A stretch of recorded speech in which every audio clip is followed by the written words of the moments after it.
My parents sat in my house and said, "We know we abandoned you at 10, but that's ancient history," then demanded to move in. So I replied it never was, and you'd better leave before I stop being polite. I'm 30M, and I've spent most of my life trying to come to terms with being the child my parents didn't want. When I was 10 years old, my parents shipped me off to my grandfather's farm after my twin sisters were born. They claimed they couldn't handle 3 children, but the truth was, they simply wanted to focus on their daughters. Growing up on my grandfather's farm wasn't terrible. My grandfather was a good man who taught me the value of hard work, responsibility, and self-reliance. He was strict but fair, and he made sure I had everything I needed. But the sting of being sent away never truly faded. During the early years, my parents would visit occasionally, bringing my sisters along for brief awkward meetings where I felt more like a distant relative than their son. As time passed, the visits became less frequent. By the time I was a teenager, they'd call on my birthday and major holidays, but that was about it. My grandfather never spoke ill of my parents, but I could see the sadness in his eyes whenever the topic came up. "Your parents are making their choices," he'd say. "But you're making yours too, and that's what matters." When I was 18, my grandfather helped me apply for college. I earned a partial scholarship, and he covered the rest. "Education is the one thing nobody can take from you," he'd tell me. I studied agriculture and business planning to eventually take over the farm. But life had other plans. My grandfather passed away during my junior year of college. It was sudden, a heart attack while he was out in the fields. I was devastated. He left me the farm and everything he had, which wasn't much beyond the land and equipment. My parents showed up for the funeral, of course. They hugged me and told me how sorry they were. But there was this strange distance between us that never went away. After graduation, I threw myself into modernizing the farm. I implemented new techniques, invested in better equipment, and expanded our crops. Within 5 years, what had been a modest family farm turned into a successful agricultural business. I hired staff, purchased adjacent properties, and built a reputation in the community. Last year, I decided I needed a change. I'd built something meaningful at the farm, but I wanted to experience life in the city. I found a competent manager to run the farm's day-to-day operations and bought a spacious 4-bedroom house in the suburbs outside the city where my parents live. I wasn't necessarily looking to reconnect with them, but I thought being closer might at least give us the opportunity to establish some kind of adult relationship. I've been in my new house for 3 months, and life was going well until yesterday. My mother called, her voice unusually cheerful, and asked if she and my father could come over for dinner. I was surprised but agreed. They'd never shown much interest in my life before, so I was curious about this sudden desire to connect. They arrived with a bottle of wine and awkward smiles. After some painfully forced small talk about my lovely home and how successful I've become, they finally revealed the real reason for their visit. "We've decided to sell the family home," my mother announced, swirling her wine. "It's just too big for us now that the girls are gone." "That makes sense," I replied, not sure why this required a personal visit to discuss. My father cleared his throat. "We're looking at our options, and we've realized how perfect this situation is. You have this big house with extra bedrooms, and we need a place to stay while we figure out our next move." I stared at them, waiting for the punchline. It never came. "You want to move in with me?" I finally asked. "Just temporarily," my mother said quickly. "Maybe a year or so while we decide where to retire. It would give us a chance to reconnect as a family." I couldn't believe what I was hearing. These people who had shipped me off to my grandfather's farm because I was inconvenient now expected me to welcome them into my home with open arms. They spoke as if our arrangement was just an unfortunate circumstance, not a direct result of their decision to abandon me. "What about the money from selling your house?" I asked. "Well, we're planning to use that for our retirement," my father explained. "Property values have gone up, and we want to make the most of our investment." I nodded slowly, trying to process the audacity of their request. "So let me get this straight. You want to sell your house, pocket the money, and live with me rent-free while you plan your retirement?" They exchanged glances. "When you put it that way, it sounds bad," my mother said. "But we're family, James. Family helps family." Family. The word felt hollow coming from her lips. Where was this family sentiment when they sent their 10-year-old son away? "I need some time to think about this," I said finally. They left shortly after, clearly disappointed by my lack of enthusiasm.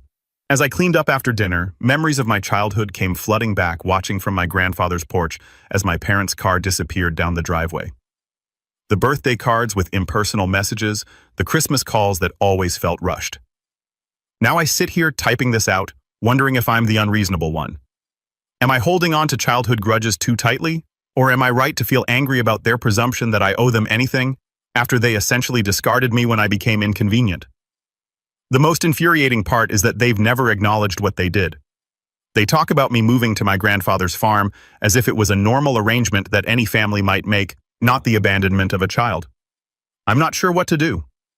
Part of me wants to tell them exactly where they can stick their retirement plans. Another part wonders if this might be an opportunity to finally address the elephant in the room that we've been ignoring for 20 years. Any advice would be appreciated. Update: the confrontation. It's been 2 weeks since my last post, and a lot has happened. First, I want to thank everyone for their advice and support. Reading through your comments helped me realize I wasn't overreacting to my parents' request. After thinking it over, I decided to meet with my parents again. I invited them back to my house, determined to have an honest conversation before making any decisions about their living situation. They arrived looking hopeful, clearly assuming I was going to agree to their plan. My mother brought a binder full of house listings they were considering selling to, and my father immediately started talking about which bedroom they'd prefer. Before we discuss any of that, I interrupted. There's something we need to talk about first. They exchanged glances, and my mother's smile faltered. What is it, dear? I want to talk about what happened when I was 10, I said, keeping my voice steady. About you sending me to live with Grandpa. The atmosphere in the room changed instantly. My father shifted uncomfortably in his seat, and my mother's expression hardened.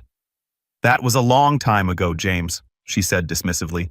I don't see why we need to dredge up ancient history. Because it's not ancient history to me, I replied. It's the foundation of our entire relationship. You sent me away when I was a child, and we've never addressed it. My father cleared his throat. Your grandfather was getting older and he needed help around the farm. It was a practical decision. That's not true, I said, feeling my temper rising. Grandpa never asked for me to be sent there. He told me so himself. Well, we had the twins to think about, my mother said defensively. They were babies. They needed our attention. And I asked. I was 10 years old. My father's face rained. You're making it sound like we abandoned you. We visited, we called. Not often enough, I said. And never when it mattered. Do you know who taught me to drive, Grandpa? Do you know who helped me with my college applications? Grandpa? Do you know who was there for me when I had my heart broken for the first time, Grandpa? My mother's lips were pressed into a thin line. We did the best we could with the circumstances we had. No, you didn't, I said, finally letting out the words I'd held back for 20 years. You chose the circumstances. You chose to keep the twins and send me away. You chose to be parents to them and not to me. That's not fair, my father protested. We always considered you our son. Really? When was the last time you asked about my life? Do you even know what crops I grow on the farm, or the name of the woman I dated for 3 years before we broke up last summer? Their silence was answer enough. I've spent my entire adult life trying to convince myself that what you did was somehow justifiable, I continued. That maybe you were struggling financially or that Grandpa really did need the help. But the truth is, you just didn't want me around anymore. I was inconvenient. My mother's eyes filled with tears, but they weren't the tears of remorse. They were the tears of someone who'd been caught and didn't like being confronted with the reality of their actions. If that's how you feel, perhaps we should look at other options for our living situation, she said coldly. I think that would be best. I agreed. Because the truth is, I don't want you living here. Not because I'm trying to get revenge, or because I'm still angry about the past, although I am, but because we don't have the kind of relationship where living together would make any sense. My father stood up abruptly. I think we're done here. Come on, Diana. As they headed for the door, I felt a strange sense of relief wash over me. For the first time, I'd said what I really felt instead of swallowing my hurt to keep the peace. For what it's worth, I called after them. I would have been open to helping you find an affordable place to live, or even lending you money if you needed it, but not without acknowledging what happened between us. My father paused at the door but didn't turn around. My mother grabbed his arm and pulled him outside. The door closed behind them with a finality that felt like the end of a chapter. I expected to feel worse after they left, guilty perhaps, or sad about the further deterioration of our already strained relationship. Instead, I felt lighter, as if a weight I'd been carrying for 20 years had finally been lifted from my shoulders. That night, I received a text from my sister Emily. Mom and Dad seemed upset when they got home. Did something happen? I stared at the message, unsure how to respond. My relationship with my sisters has always been complicated. They were too young to remember me living at home, and by the time they were old enough to understand, the narrative had already been established. Their older brother lived on a farm with their grandfather. It was normal, natural, nothing to question. I typed out a brief response. We had a disagreement about some potential living arrangements. Nothing for you to worry about, Emily replied almost immediately. Want to grab coffee this weekend? Just you and me. That was unexpected. Emily and I have had a cordial but distant relationship over the years. We see each other at holidays when I attend and occasionally text on birthdays, but we've never spent time one-on-one. Sure, I responded, curious about what she wanted to discuss. Later that evening, my phone rang. It was my other sister, Sophie. Unlike Emily, who at least makes an effort to maintain contact, Sophie and I barely speak. What did you say to Mom and Dad? She demanded without preamble. Hello to you too, Sophie, I said. They're really upset. Mom's been crying all evening. I sighed. It was a private conversation between me and our parents. If they want to tell you about it, that's up to them. It's about them moving in with you, isn't it? Why can't you just help them out? It's not like you don't have the space. There's a lot more to it than that, Sophie. Things you don't know about. What's that supposed to mean? I hesitated, not wanting to drag my sisters into this. Despite everything, I didn't want to tarnish their relationship with our parents. Ask Mom and Dad about what happened when I was 10. Ask them why I went to live with Grandpa. There was silence on the other end. Then what are you talking about? You went to live with Grandpa because you wanted to. Because you loved the farm. I closed my eyes, not surprised that this was the story they'd been told. That's not what happened, Sophie. But like I said, ask them. I ended the call feeling emotionally drained, but strangely at peace. For the first time in my adult life, I'd stood up for myself against my parents. I'd spoken my truth. Whether they acknowledged it or not, I knew what had happened, and I wasn't going to pretend anymore. Tomorrow, I'm meeting Emily for coffee. I'm not sure what to expect, but I'm going with an open mind. My sisters aren't responsible for what our parents did, and maybe it's time I made more of an effort to build a relationship with them, independent of our parents. I'll update again after I talk to Emily. Update 2: family intervention. The past week has been a whirlwind. My coffee with Emily led to revelations I never expected, and the aftermath has been both painful and healing in ways I couldn't have anticipated.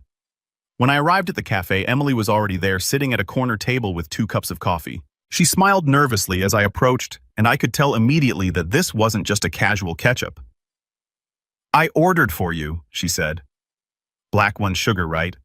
I was surprised she remembered how I take my coffee. Thanks.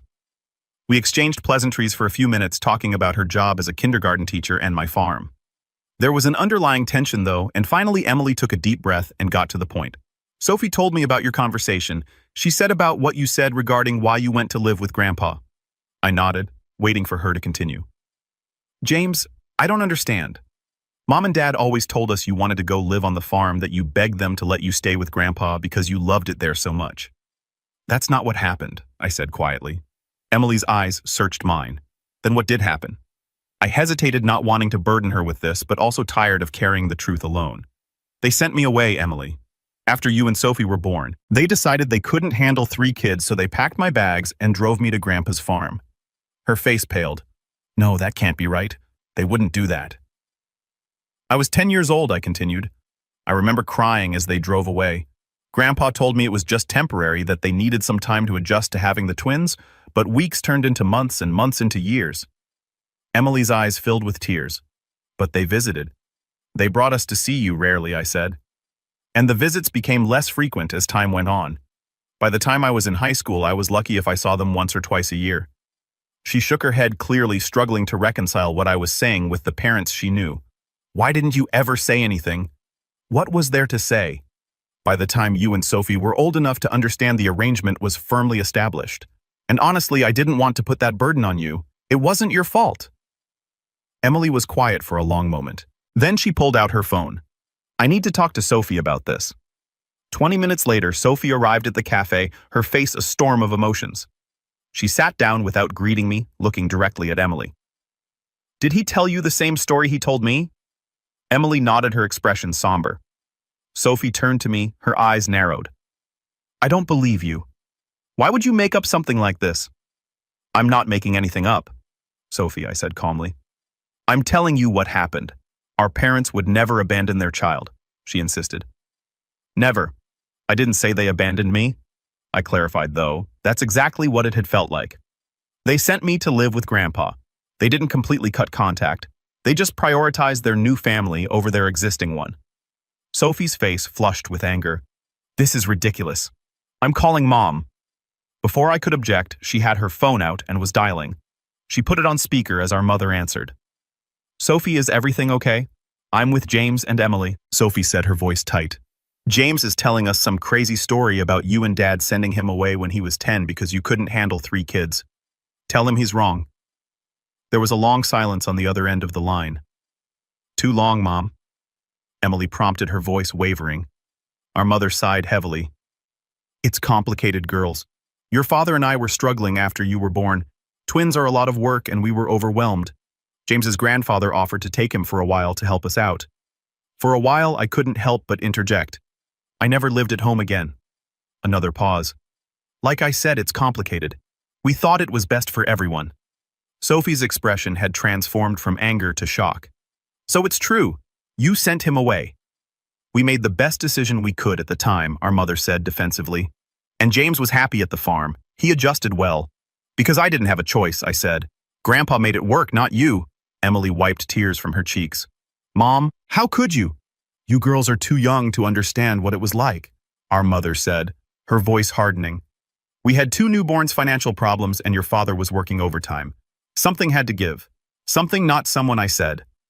I was your child, not an object to be discarded when things got difficult.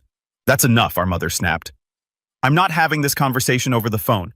If you want to discuss this, we'll do it as a family face to face. She hung up, leaving the 3 of us sitting in stunned silence. Sophie looked shell-shocked. I can't believe this. All these years we thought. I know, I said gently. It's not your fault. You were too young to remember me living at home, and by the time you were old enough to ask questions, the story was already set. Emily reached across the table and took my hand. I'm so sorry, James. I had no idea. The next day, I received a text from my father requesting a family meeting at their house. I was hesitant, but Emily and Sophie both urged me to come, saying they needed to hear the full story with everyone present. When I arrived, the atmosphere was tense. My parents sat on one side of the living room, Emily and Sophie on the other. I took a seat in a separate armchair, feeling like an outsider as always. My father cleared his throat. We're here to clear the air about certain misunderstandings. There's no misunderstanding, I said quietly. I told Emily and Sophie the truth about why I went to live with Grandpa. My mother's jaw tightened. You've given them a very one-sided version of events. Then what's your version? Sophie asked, her voice uncharacteristically firm. My parents exchanged glances, and my father began speaking. He talked about how difficult it had been after the twins were born, how they were struggling financially, how my grandfather had suggested I come stay with him. It was supposed to be temporary, he insisted. But you seemed so happy there, James. You were thriving in ways you never had at home. Because Grandpa actually paid attention to me, I said. Because he made me feel wanted. We always wanted you, my mother protested weakly. Really? Is that why you never asked me to come back home? Is that why your visits became less and less frequent? Is that why you missed my high school graduation? We were there for your graduation, my father objected. No, you weren't. You had a last-minute emergency with Sophie's dance recital. Remember, my mother at least had the grace to look ashamed. We made mistakes, James. We're not denying that, but we never stopped loving you. Love isn't enough. I said actions matter, and your actions showed me exactly where I stood in your priorities. Emily, who had been quiet until now, spoke up. Why didn't you ever tell us the truth? Why did you lie to us about why James lived with Grandpa? My mother looked down at her hands. We didn't want you girls to feel guilty or responsible. So instead, you let us believe that James chose to leave. Sophie's voice cracked. Do you know how that shaped our relationship with him? We thought he preferred living on the farm to being with his family. The conversation continued for hours, circling around the same points. My parents alternated between defending their decision and offering half-hearted apologies. Emily and Sophie asked questions, trying to understand how their childhood memories fit into this new reality. I mostly listened, having said what I needed to say. Eventually, my father brought up the original issue about our living situation. No, I cut him off. That's not happening. Not now. Maybe not ever. He nodded, looking resigned. I understand. As I was leaving, Emily and Sophie walked me to my car. I still can't believe it, Sophie said, shaking her head. All these years I thought you didn't want to be around us. It was never about you, I assured her. I wish I had gotten to know you both better growing up. Maybe it's not too late, Emily suggested tentatively. For us, I mean to be real siblings. For the first time in years, I felt a flicker of hope about my family. Not for my relationship with my parents. I'm not sure that can ever be fully repaired, but for the possibility of building something meaningful with my sisters. I'd like that, I said. As I drove home, I felt a mixture of emotions. Anger at my parents, sorrow for the childhood I lost, but also a strange sense of relief. The truth was finally out in the open, acknowledged by everyone. It wouldn't change the past, but maybe it could shape a different future. I'll update again after I've had some time to process everything. Final update: building new connections. It's been 6 months since my last update, and I wanted to share how things have evolved. So much has changed both in terms of my relationship with my family and in how I view my own past. First, my parents did sell their house. They ended up buying a small condo in a retirement community about an hour away. They never asked to move in with me again, which was a relief. Our relationship remains strained, but there's been a shift. The confrontation forced them to acknowledge what they did, even if they still try to justify it. I've decided that I don't need their full acceptance of responsibility to move forward with my life. I see them occasionally, usually in the presence of my sisters, and our interactions are civil, if not warm. The most significant change has been in my relationship with Emily and Sophie. After learning the truth about my childhood, they both made concerted efforts to connect with me in ways they never had before. Emily started by asking to see the farm. I was surprised but agreed to show her around. She spent a weekend with me walking the fields, meeting the staff, and looking through old photo albums my grandfather had kept. She was particularly moved by a series of pictures from my high school graduation. Photos that showed Grandpa standing proudly next to me in my cap and gown, our parents notably absent. I never realized how much we missed, she said, tracing the edge of the photo. All the important moments in your life. Grandpa was there, I told her. He never missed anything. She looked up at me, her eyes filled with tears. I wish I had known him better. And I wish I had known you. That weekend was a turning point for us. Emily and I discovered we share many of the same interests: a love of classic literature, a passion for gardening, and a dry sense of humor that often catches people off guard. We started a tradition of weekly phone calls and monthly visits, alternating between her coming to the farm and me visiting her in the city. Sophie took longer to come around. The revelation about our parents hit her particularly hard, as she had always been closest to them. For a while, she directed her anger at me as if by telling the truth I had somehow created the problem. But gradually, she began to see things differently. About 2 months after the confrontation, she called me out of the blue. "Can I ask you something personal?" she said without preamble. "Sure," I replied, curious. "Did you hate us when we were kids? I mean, did you hate Emily and me because they kept us and sent you away?" The question caught me off guard. "No, Sophie. I never hated you. You were babies. You had no part in their decision. But after when we were growing up and you saw how differently they treated us." I took a moment to consider my answer. There were times I was jealous. I admitted times I wondered why they could love you both so easily when they didn't seem to have enough love for me. But I never hated you for it. If anything, I felt disconnected from you, like you were family in name only.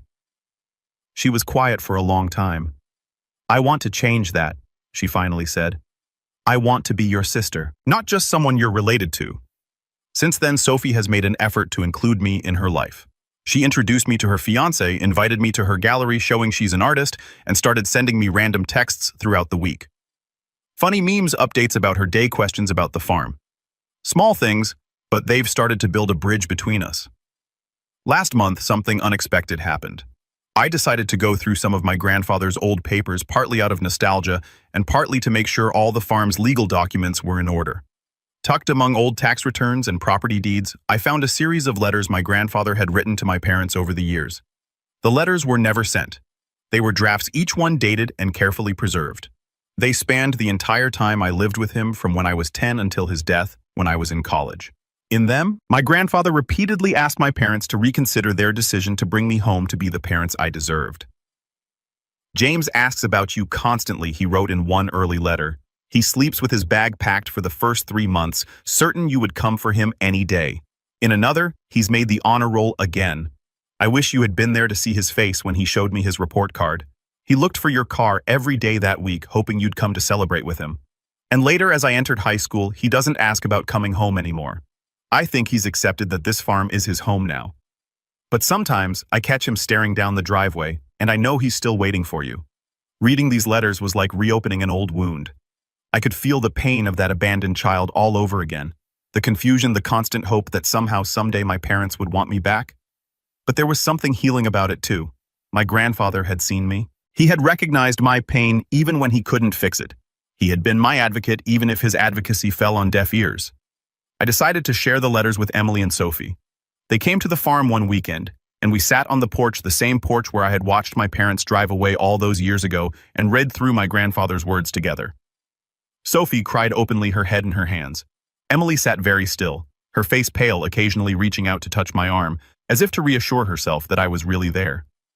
"I don't understand how they could do this," Sophie said, finally, her voice. "I don't either," I admitted. "I'm not sure I ever will."